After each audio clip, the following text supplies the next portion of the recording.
Hotel இண்டஸ்ட்ரியில 2026க்கான competition நடத்துறாங்க sir. அதுக்கு என்ட்ரி ஃபீயே 2 lakhs நம்ம பே பண்ணணும். அது மட்டும் இல்ல, டாப் ரெஸ்டாரண்ட்ஸ் மட்டும் தான் இந்த காம்படிஷன்ல பார்ட்டிசிபேட் பண்ணுவாங்க. இதுல மட்டும் நம்ம வின் பண்ணிட்டோம்னா நமக்கு 20 lakhs பிரைஸ் மணி கிடைக்கும். அது மட்டும் இல்லாம இண்டஸ்ட்ரியில இருக்க மத்த ஹோட்டல்ஸ் எல்லாருக்குமே நம்மளை பத்தி தெரிய வரும். நமக்கு நிறைய கார்பரேட் கேட்டரிங் ஆர்டர்ஸ் கிடைக்க கூட வாய்ப்பு இருக்கு. நமக்கு இது ஒரு நல்ல சான்ஸ். ஒரு பக்கம் நம்ம ரெஸ்டாரண்டோட பாப்புலாரிட்டி ஏறும், அது மட்டும் இல்லாம இன்னொரு பக்கம் உங்க கடன் பிரச்சனையும் கொஞ்சம் தீரும். அந்த காம்படிஷன் ஜெயிக்கிறது எவ்வளவு டஃப் தெரியுமா? குக்கிங் காம்படிஷன்ல ஜெயிக்கிறது சாதாரண விஷயம் நினைச்சிட்டாரு போல. நம்ம கிட்ட அதுக்கான ப்ராப்பரான டீம் கூட இல்ல. அங்க பார்ட்டிசிபேட் பண்றதுலாம் எவ்வளவு பெரிய ஷெஃபா இருப்பாங்க தெரியுமா? அதை பத்தி எனக்கு கவலை இல்ல. ஆனா என் அண்ணன் அன்பு எவ்வளவு பெரிய ஷெஃப் தெரியுமா? அவன் என்னென்ன அவார்ட்ஸ் வாங்கியிருக்கான்னு உங்களுக்கு தெரியுமா? இதோட ஒருத்தரோட திறமையை வச்சுக்கிட்டு நம்மளால எதுவும் பெருசா பண்ண முடியாது. நான் இந்த ரெஸ்டாரண்ட்டுக்கு இன்வெஸ்டரா வந்ததுக்கு அப்புறம் ஒரு முன்னேற்றத்தை கூட பார்க்கல. அதுக்கு ஏதாச்சும் பண்ணுங்க. முதல்ல இந்த விஷயத்துல எங்களுக்கு ஜீவாவோட சம்மதம் வேணும், உன்னோடது இல்ல. நான் இந்த ரெஸ்டாரண்டோட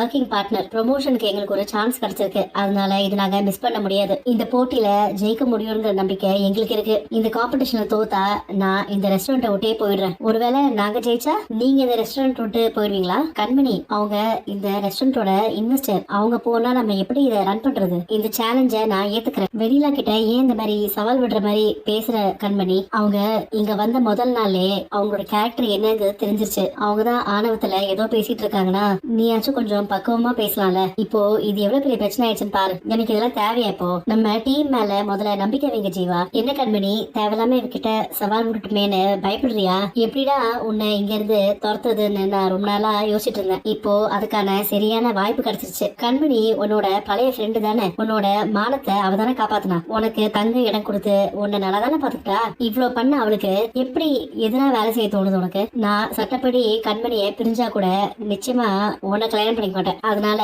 உனக்கு இருக்கிற நினைப்பு எல்லாத்தையும்